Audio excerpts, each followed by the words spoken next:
Hello ပဲမင်္ဂလာပါ Brain Bite ကနေပြီးတော့ကြိုဆိုလိုက်ပါတယ်ကျွန်တော်ဒီနေ့ပြောပြချင်တာကဒီနေ့ပေါ့နော်ဒီနိပညာအကြောင်းဆိုပေမဲ့ဒီနိပညာနဲ့ပတ်သက်တဲ့ဒီအရေးကြီးတဲ့ကဏ္ဍတစ်ခုပေါ့အရင်စိတ်ဝင်စားနေတဲ့သတင်းပေါ့နော်ဒီနေ့မှာကျွန်တော်တို့သတင်းတစ်ခုဖတ်လိုက်ရတာပေါ့နော်ဒီကျွန်တော်တို့သိကြရမယ်လို့တော့ထင်တယ်ဒီနေ့ကျွန်တော်ပြောပြချင်တဲ့အကြောင်းကကျွန်တော်တို့ဒီ Greenland ပေါ့ Greenland အကြောင်းပြောချင်တာဘာကြောင့် Greenland အကြောင်းပြောချင်တာလဲဆိုတော့ဒီကျွန်တော်တို့ဒီကိုလက်ရှိ cheesecake စာတွေကိုပြီးတော့ဒီကျွန်တော်တို့ဒီဒီစစ်ကြီးတင်ပတ်သက်ကျွန်တော်အရင်တင်ခဲ့တဲ့ post ပြီးတော့ ID နီးပညာနဲ့ပတ်သက်တဲ့ကဘာပေါ့နော်ကဘာဒီနီးပညာနဲ့ပတ်သက်တဲ့အကြောင်းတွေအကုန်လုံးကလည်းဒီ Greenland နဲ့ပတ်သက်နေတယ်ပေါ့နော်ဒါနဲ့ပတ်သက်ပြီးတော့ကျွန်တော်ဒီဘယ်လိုမျိုးရှိလဲ Greenland ကဘယ်လိုမျိုးလဲဆိုတော့ကျွန်တော်ဒီ video မှာကျွန်တော်ပြောပြပေးတော့ဒီနေ့ကျွန်တော်တို့ Greenland ကိုဒီ trend ကဒီ Greenland ကိုဒါလိုချင်နေတယ်ပေါ့ဒီကျွန်တော်အခုပုံမှာပြထား Greenland ကိုဒါလိုချင်တယ် Greenland ကကျွန်တော်တို့ Arctic ဒေသမှာရှိ Greenland ကကမ္ဘာအကြီးဆုံးကျွန်းလို့လေသူကပြောလို့ရတယ် Greenland ကဘာမှရှိတာလဲဆိုတော့မြောက်အမေရိကတိုက်မှာသူကရှိတာဒါပေမဲ့သူကနိုင်ငံရေးရမှာဒိန်းမတ်ကဲသူကကိုပိုင်အုပ်ချုပ်ဝင်ရနေပြီဖြစ်နေတာသူကအာရိဒေသမှာရှိတယ်တော့မြောက်အမေရိကတိုက်သူကရုရှားနဲ့လည်းနှီးတယ်ပြီးတော့ကျွန်တော်အမေရိကန်နဲ့လည်းနှီးတယ်အဲ့မှာသူကဘယ်လိုဖြစ်နေလဲဆိုတော့ Greenland ကိုတော်တော်များများလိုချင်တာ Greenland ကိုဘာကြောင့်လိုချင်တာလဲဆိုတာကျွန်တော်ဒီဗီဒီယိုမှာအကုန်လုံးပြောပြပေးသွားပေးမယ် Greenland ကလက်ရှိမှာကလူစိတ်ဝင်အများဆုံးပေါ့နော်အဲ့ထက်ဆိုးတာကကျွန်တော်ဒီလက်ရှိ American သမ္မတ Trump ကဒါလိုချင်သူက2019မှာတော့ Greenland ကိုသူ့ကိုရောင်းပါလားဆိုပြီးတော့သူပေါ်တင်ပေါ့နော်ပြောခဲ့ဘူးတယ်ဒါမဲ့လေ Greenland ကလက်ရှိမှာကဘယ်လိုမျိုးရှိလဲဆိုကျွန်တော်ပြောပြမယ် Greenland ကဘာမှရှိလဲဆို Greenland ကကမ္ဘာအကြီးဆုံးကျွန်းဖြစ်ပြီးသူကကျွန်းလုံးဝနိုင်ငံကျွန်းလေးပေါ့ကျွန်းဆိုပေမဲ့ကျွန်းကြီးကမ္ဘာမှာအကြီးဆုံးကျွန်းဒီကျွန်းမှာသူကမြောက်အမေရိကတိုက်မှာသူကရှိပြီးတော့ဒီနိုင်ငံရေးရမှာဒိန်းမတ်ကကိုပိုင်အုပ်ချုပ်ခွင့်ရနေပြီပေါ့နော်အဲ့လိုဖြစ်နေတယ်တရားဒီဗီဒီယိုလေးမှာကျွန်တော်ပြောပြပေးရဒီ True Global ကျွန်တော်ဒီမှာဒါလေးဒီပြဖို့အတွက်ရှိတော့တာကြည့်မယ်မဆိုရင်ဒါ out in the middle of the ocean lies a landmass 3 times the size of France home to just 50,000 people ကျွန်တော်အများကြီးပဲဒီမှာသူကa place with no roads linking towns where dogs sleds and helicopters are the only ways that can carry you forward သူ့ရဲ့ Greenland ကိုရေခဲတုကအကြီးပဲအတိတ်သမုဒ္ဒရာထဲမှာရှိတဲ့ရေခဲတုကအများကြီးရှိတယ်ဒါပေမဲ့ဒီမှာကအများကြီးပဲဘယ်လိုမျိုးလဲဆိုတော့ဒီရေလုံးကဆိုရင်ဒီပိုလာဝေါနေနဲ့ပတ်သက်ပြီးတော့ဒီသူတည်နာပြီးတော့နောက်ဆိုင်ကဘာနဲ့ပတ်သက်တဲ့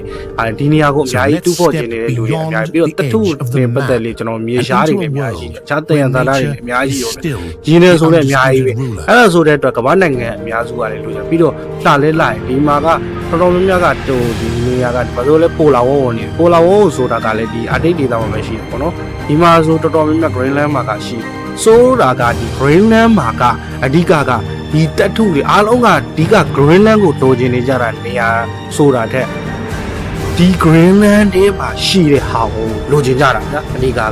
မရှိမဆိုင်ဗျာကျွန်တော်တို့မဲ့သူတဲ့ဒီပင်လယ်မှာအဓိကလိုချင်နေတဲ့အဓိကကျွန်တော်ကိုပြောပြမယ်သူ American ဆိုရင်ဘာလိုချင်တာလဲဆိုတော့ဒီမှာမြေရှားရှိပြီးရင်အထဲမှာတွင်းတွက်တွေရှိပြီးရင်အဓိကရေနံတွေထွက်တယ်ဒါတွေကိုလိုချင်တာပြီးတော့အခြားစီရေးနေရပါလေအများကြီးလှုပ်ဆောင်လို့ရတဲ့နေရာအများကြီးရှိတယ်ပေါ့ဗျာဂျိုလိုနဲ့ပတ်သက်တဲ့ style လိုက်ပဲအာတိတ်ဘက်မှာရှိတဲ့အတွက်သူကဒီ style line နဲ့ပတ်သက်ပြီးဒီပညာအများကြီးလှုပ်လို့ရတဲ့အတွက်ဒီဟာကိုလိုချင်တယ် scan တွေချချင်ပြီးတော့ဒိန်းမတ်ကလည်းသူ့နိုင်ငံဖြစ်တဲ့အတွက်သူ့နိုင်ငံပိုင်ဖြစ်တဲ့အတွက်ဒီကိုပိုင်အုပ်ချုပ်ခွင့်ရနယ်မြေလေးပေါ့ဒီက Greenland ကဒိန်းမတ်ထဲမှာရှိပြီးတော့ရုရှားကလည်းရုရှားနဲ့လည်းနှီးတယ်ရုရှားကလည်းနှီးတာရုရှားကဘာလုပ်ချင်တာလဲရုရှားကသူကဒီစီရေးရမှာသူနယ်မြေကိုလိုချင်တာသူနယ်မြေထည့်သွင်းကြတာဒီထဲမှာသူစီရေးရဒီပင်လယ်အတိတ်ဒေသတွေမှာတင်မောတွေလှုပ်ပြီးတော့လက်ရှိမှာဆိုရင်အတင်းကျူးကျော်တယ်ပေါ့ဗျာ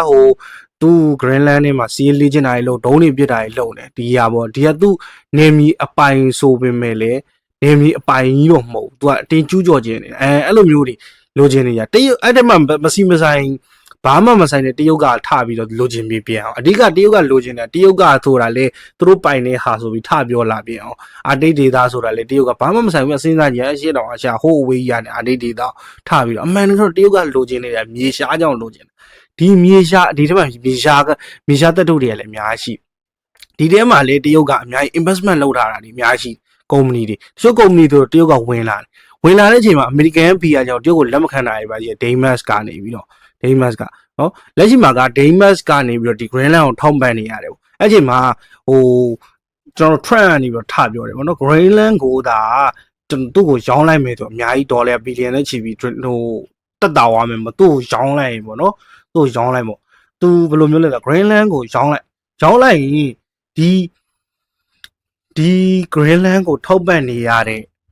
ကျွန်တော်ဒိန်းမတ်ကနေပြီး Greenland ကိုထောက်ပံ့နေရတဲ့ဟာဒီကအများကြီးတက်တာပါမယ်အဲ့လိုမျိုးအမှန်တော့လိုချင်တဲ့လူတွေအများကြီးပဲဒီပြဿနာတွေအများကြီးပဲအများကြီးပဲဒါတွေဆိုတာတဲ့လူကကျွန်တော်ပြောပြမှာ Greenland မှာရှိနေတဲ့ဒီတထုတွေဆိုတာ Greenland မှာသုံးတဲ့ဒီပညာကို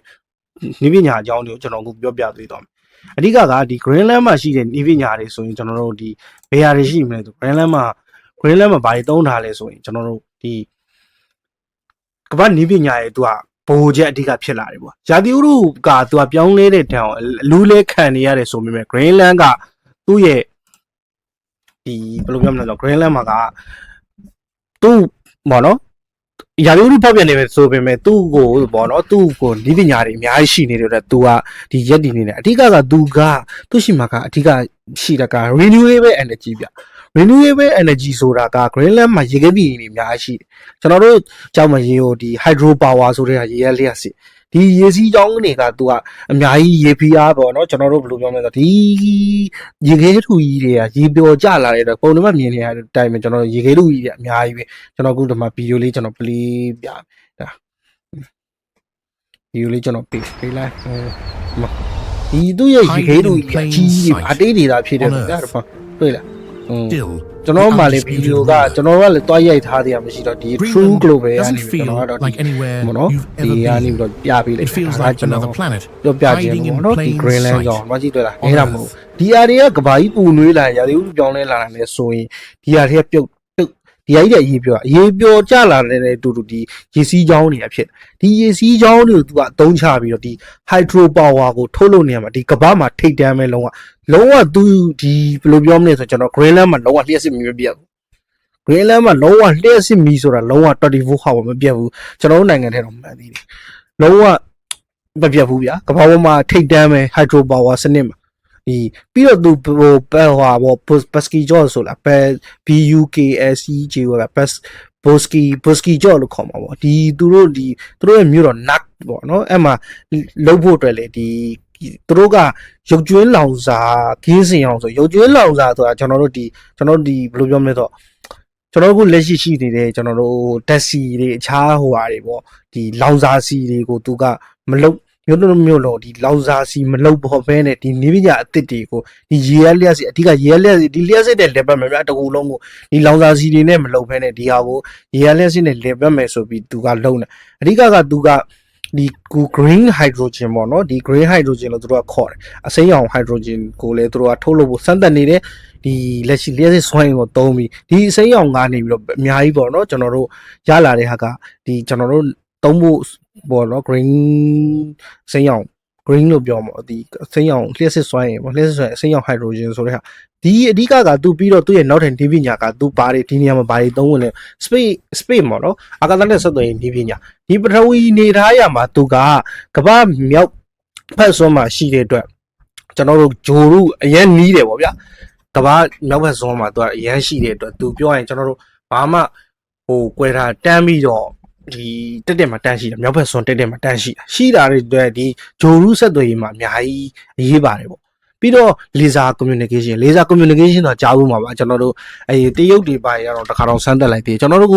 ဒီကနေတော့သတင်းပို့လိုက်တဲ့ခါကျရင်အရင်ဖြစ်เสียမလို့သူက laser တန်းပစ်လိုက်တာနဲ့ laser ရောက်တဲ့နေရာကိုဒီကျွန်တော်တို့ဒီ connection တန်းပြီးတော့ဒီ လိုချင်တဲ့ data ကိုလှမ်း post ဆိုလှမ်းပြီးရောက်သွားကျွန်တော်တို့တခါကြီးဒီ internet line တောင်မှာတခါကြီး line ကြတာတော့ဘာလို့ဆိုကြာနေဦးမယ်ကျွန်တော်တို့ဒီရထက်မြန်တဲ့ laser message ပေါ့နော် laser connection လို့ခေါ်တာပေါ့ဒီ laser connection ကို Europa agency တခုကနေပြီးတော့ဒီအမှပေါ့နော်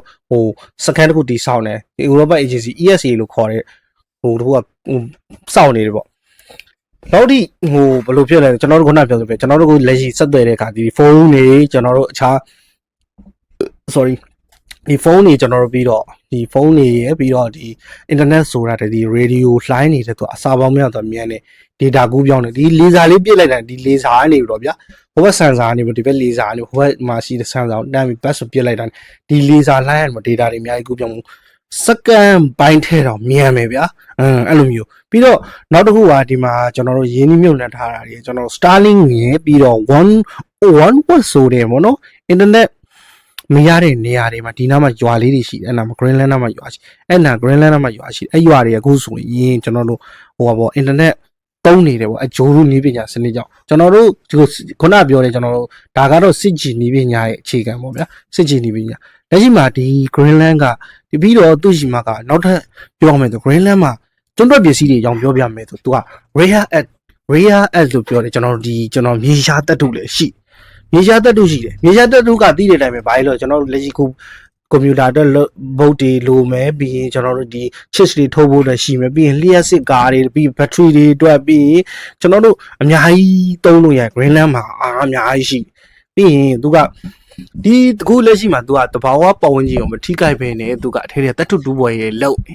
တတ်ထုတူပွဲရေလုံနေဆိုတော့သူခုနကျွန်တော်ပြောတဲ့အများကြီးလေးရှိတယ်ပြီးတော့ဒီနှစ်ပေါင်းတန်းချီတွေရှိတယ် for sign တွေပေါ့ဗျ for sign တွေဆိုတော့ဒီရုပ်တွင်းတွက်တွေလည်းရှိတယ်ကဘာဦးစာမာတွေကဟာတွေဆိုပြီးရှိတယ်လို့လည်းပြောဒီမှာသူတေသနာတွေလုံအောင်မလားပြီးတော့ကျွန်တော်စီးပွားရေးရဒီတွင်းတွက်ပစ္စည်းတွေလုံအောင်မလားပြီးတော့ဒီနေပညာရဒီကထွက်တဲ့ဟာနေနဲ့ပြန်ပြီးလုံအကုန်လုံးလုံးချင်စရာကြီးဗျာသိတယ်မလားဒီ Greenland ကြီးက share ကြီးသိတယ်မလားတချင်ကကျွန်တော်တို့နိုင်ငံလိုပဲသိတယ်မလားshare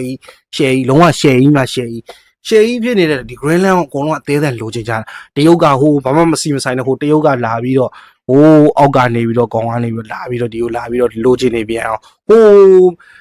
လိုတွေဖြစ်နေတာတရုတ်ကအဓိက rare ကိုသူကလိုချင်တာဒီကပတ်ထိပ်ထဲမှာဒီသူတို့ဒီလက်ရှိ chips ထုတ်လို့ရေးမှာသူတို့လိုချင်တဲ့ rare ကိုသူကလာပြီးရင်းနှီးမြှုပ်နှံသေးတယ်ဒါပေမဲ့ American ဖီယာနဲ့လုံးဝလက်မခံဘူးတရုတ်ကိုမင်းလက်ခံရင်လက်ခံကြည့်မင်းဒိန်းမတ်ကိုသူကအဲ့ဒါကြောင့်ဒီနေ့မှာဒီ Greenland ကိုပေါ့နော်ဟိုဟာတွေရောက်လာတယ်ကျွန်တော်တို့ဒီ Europa တက်တဲ့ NATO ဖွဲ့တွေရောက်လာပြီးတော့စီးရေးလေးကြောင့်ဘလူးမတော့မှဒီပေါ်စီးရေးမချရဲတဲ့အချိန်မှာဘောနော် Trump ကတေလိုချင်တဲ့အချိန်မှာ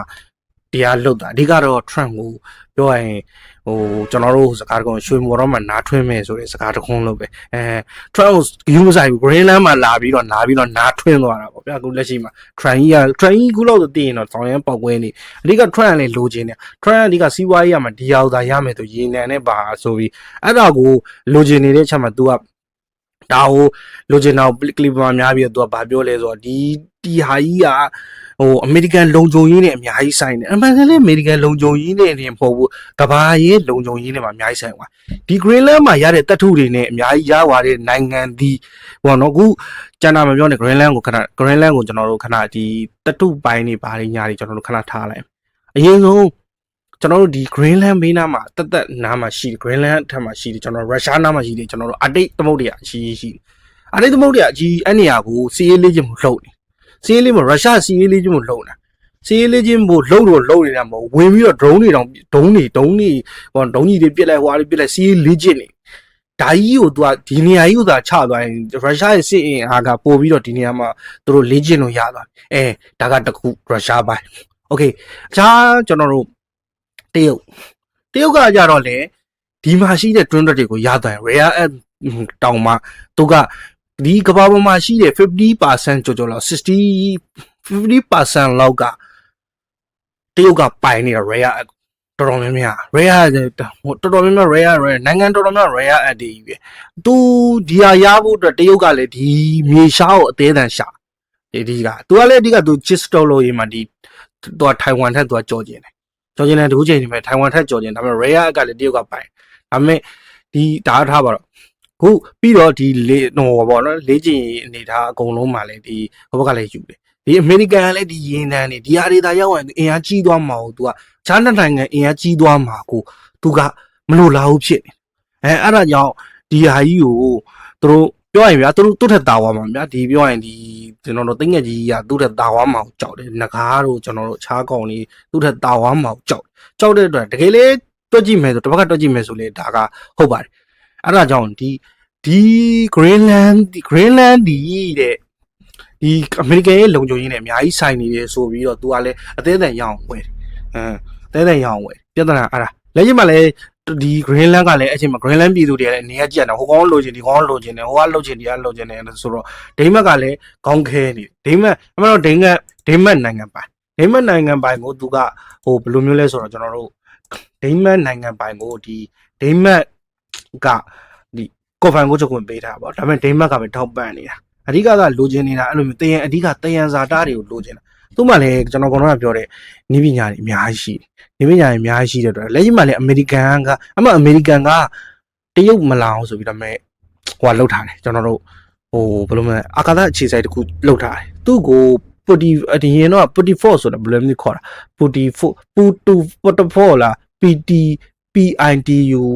FFIK PT4 လို့ခေါ်မှာဟိုကူတော့နာမည်တစ်မျိုးပြောင်းသွားပြီပေါ့ဒီအာကာသအခြေစိုက်စကန်တစ်ခုပေါ့လောက်ထားတာအမှကအမေရိကန်ကဒီ radar စနစ်တွေအများကြီးပြီးတော့ space force ဆိုတဲ့အာကာသဒီကမ္ဘာပတ်လမ်းကြောင်းတွေကဟာတွေကိုလှမ်းပြီးထိန်းချုပ်အဓိကသူကလှမ်းပြီးတော့ဒီအတိတ်ဒီမြောက်ဝေစုံဘက်မှာရှိတဲ့အာကာသနဲ့ဒါနီးအာကာသဘက်နဲ့ပေါ့နော်သူကလှုပ်ရတာအဆင်ပြေဒီဟိုဟာပေါ့ဘယ်လိုပြောမလဲတော့ငါပတ်လမ်းမကြောင်းမှာရှိတဲ့ဒီဂျိုရိုးတွေကိုထိချုပ်မှုအောင်မှာအရင်အရေးပါတယ်လို့ပြောရမှာပေါ့နော်လက်ရှိအဲ့လိုမျိုးပဲမြောက်ဝေစုံဘက်မှာလည်းဒီရုရှားကအဲ့လိုဖြစ်နေတဲ့အတွက်စိုးရိမ်နေတယ်ပြီးတော့တရုတ်ကလည်းဒီသူတို့ပစ္စည်းတွေကိုလောက်ပဲရင်းနှီးမျိုးနဲ့မဟုတ်ပါပို့စီးပွားရေးရပါဘောတရုတ်ကြီးကပတ်စံသူကတော့ဒီထဲကတွန်းတဲ့ပစ္စည်းကိုလိုချင်တယ်အများကြီးပဲဒီမှာကအများကြီးပြတွန်းတဲ့ပစ္စည်းတွေက Greenland ကြီးက share ကြီးလုံးဝ share ကြီးအများကြီးရှိတယ်အဲ့လားတွေကြောင့်ကျွန်တော်ခုနကပြောသလိုပဲ Greenland မှာရှိတဲ့နည်းပညာတွေကလည်းသူတို့အတွက်ကိုသူတို့ကကိုပြီးတော့ hydro ဟိုပါပေါ့နော် plan ဒီ site view ကျွန်တော်ခုနပြောတဲ့ဟိုအစိမ်း green hydrogen ဆိုတဲ့ဟာကိုထုတ်နေတယ်ထုတ်နေတယ်ပေါ့နော်ဒီဟာကိုလည်းထုတ်နေတယ်ပြောရရင်ဒီကျွန်တော်တို့လောက်ဒီတစ်ခုလုံးသူကကျွန်တော်တို့ဒီလေယာဉ်လျှက်စစ်နေအကုန်ဖြတ်တန်းနေတာပြီးတော့ဒီလမ်းကြောင်းနောက်တစ်ခုကထပ်ပြောပြအောင်တရုတ်ကဒီအဓိကသူတို့လိုချင်တာ rare ဗျ rare ကိုလိုချင်တာတော့မြင်မကောင်းပါဆိုလို့ဆိုပြီးသူကဘာပြောလဲဆိုဒီ Greenland ကနေပြီးတော့ဖြတ်ပြီးတော့ဥရောပကိုကုန်ပို့ဖို့အတွက်ဆိုရင်သူတို့အခြားလမ်းကြောင်းထက်ကုန်ကြတဲ့တက်တာတွေပေါ့သူတို့ကပိုးလမ်းမကြီးတခုသူတို့ဖန်တီးခြင်းနေပြန်အောင်တရုတ်ကလည်းဘယ်လိုမျိုးလဲဆိုတော့ဗျာအခြားအမှန်တော့ဗျာဟို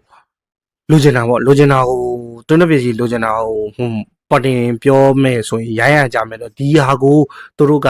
တစ်ချက်ကုန်တစ်ချက်ပြတရုတ်ဆိုတဲ့အတိုင်းသိတယ်မလားအကုန်ရသမျှအကုန်ယူခြင်းနေဆိုတဲ့အတိုင်းဒီကျွန်တော်တို့ဒီဟာကိုဖြတ်ပြီးတော့သွားမယ်ဆိုရင်ကုန်ကြစီပို့ပြီးတက်တာမယ်သူတို့ရှိကကုန်တင်ပို့ချမှုတွေပို့ပြီးတက်တာမယ်ဆိုတဲ့အကြောင်းကိုတရုတ်ကပြောပြအောင်အမှန်တော့လည်းဒီကုန်သွယ်မှုကိုသူတို့ပို့ပြီးတော့မြန်ဆန်အောင်ဒီ Greenland ကသွားမယ်အခြားလမ်းကြောင်းတွေအများကြီးရှိတယ်ဗျာဒါပေမဲ့ Greenland ကဖြတ်ပြီးသွားမယ်ဆိုရင်မှပို့ပြီးတော့ကောင်းမယ်နေထားပါညာနဲ့တရုတ်ကလည်းအဲ့လိုမျိုးဆိုပြန်ရောဟိုဟာကြပြန်တော့ရုရှားကလည်းဒီနေရာမှာသူတို့ကမဟုတ်ကိုင်းမှာ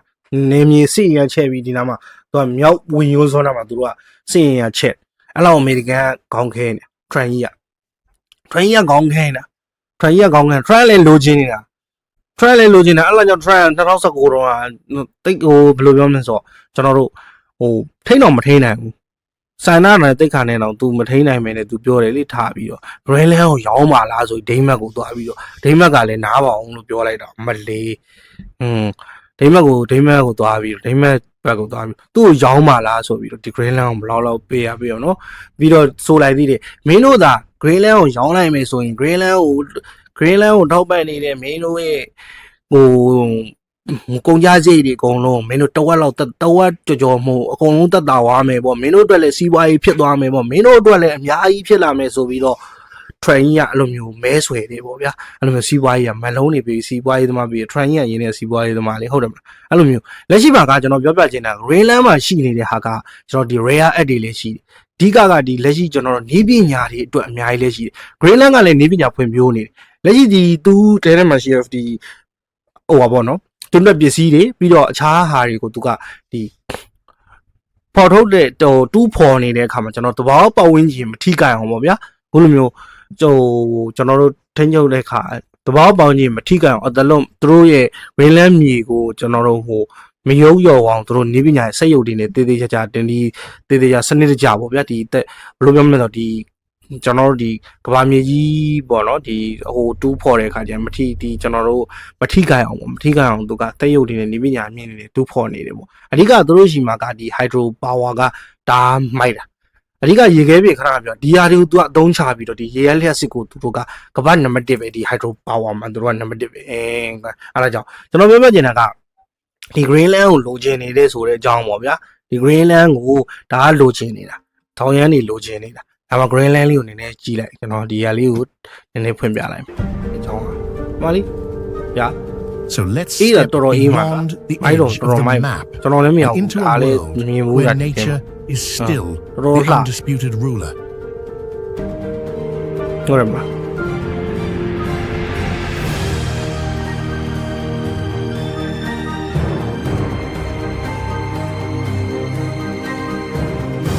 对啊，喏，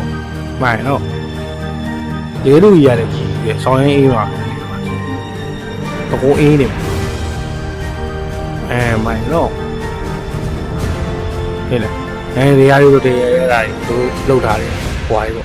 ဒီလျှက်စစ်နဲ့ပတ်သက်တဲ့စက်ရုံတွေရှိတယ်သူတို့လုံးတာ Greenland မှာ IC တော့အကြီးပဲဒီအတိတ်ဒေသမှာရှိအတိတ်ရှိတယ်တော့မြောက်ဘက်မြောက်ဝင်ရုံဆိုမှဆိုတည်တယ်အေးရနေအောင်ကျွန်တော်တို့ဟို Iceland တို့ဘာလို့ဆိုလေနေဝင်နေဆိုရင်တော့ညဘက်ဆိုရင်မိုးလင်းနေတော့မယ်ည2နာရီထိုးတော့မိုးလင်းတော့မယ်ညဘက် Often ကျွန် called တော် the တို့12 Northern နာရီတနိုင် Hemisphere's လောက်မိုးလင်း frozen အဲ့လိုမျိုး heart, ပဲသူတို့မှလည်း the Greenland ice sheet ပြီးတော့ is ကျွန် a တော်တို့ဟို colossal ice kingdom ရောင်စုံတက်တန်နေပါ that လေဟို influences စိတ်ရောင် the တက်တန် planet's ကြီး climate ပြီး rhythm. တော့ဆောင်းရလှတယ်ဆိုတဲ့ဟာကြီးတွေ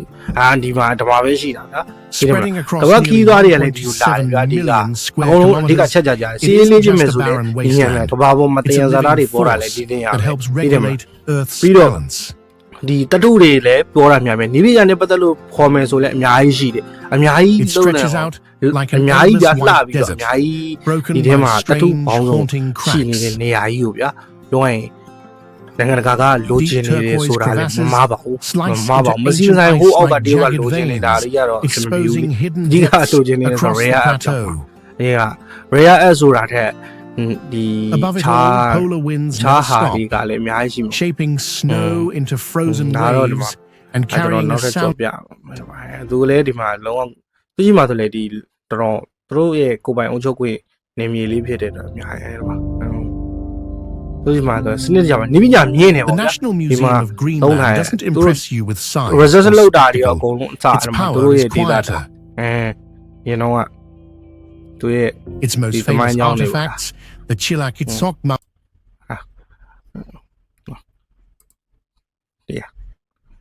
တကယ်လို့ကြည့်ကျင်နေဆိုဒီ True Globe မှာကျွန်တော်တို့သွားပြီးကြည့်လို့ရဒီဗီဒီယိုကတော့ကြာပြီမို့လို့ကဲကျွန်တော်ဒီနေ့ကတော့ဒီ Greenland အကြောင်းကိုကျွန်တော်ပြောပြပေးသွားတာပါကျွန်တော် Greenland အကြောင်းကိုဒီနေ့ပြောပြပေးသွားတာပါနောက်တဲ့ဗီဒီယိုတွေမှာဒီထက်ကောင်းတဲ့ဟာကိုပေါ့နော်ကျွန်တော်ထပ်ပြီးတော့ပြောပြပေးသွားပါမယ်လူချင်းမင်းတို့အနေနဲ့ဒီ Greenland နဲ့ပတ်သက်ပြီးတော့ဘယ်လိုမျိုးရှိလဲဆိုတာကိုဘယ်လိုမျိုးလူချင်းမင်းတို့အနေနဲ့မော်နော် Greenland နဲ့ပတ်သက်ပြီးတော့ဒီအသိအမြင်ဘယ်လိုမျိုးရှိလဲဆိုတာကိုဝင်ပြီးတော့ဆွေးနွေးနိုင်ပါတယ်ကွန်မန့်မှာဝင်ရောက်ပြီးတော့နော်အားလုံးကိုကျေးဇူးတင်ပါတယ်စိတ်ချမ်းသာခြင်းကိုယ်ကြီးကျန်းမာခြင်းနဲ့ပြည့်စုံပါ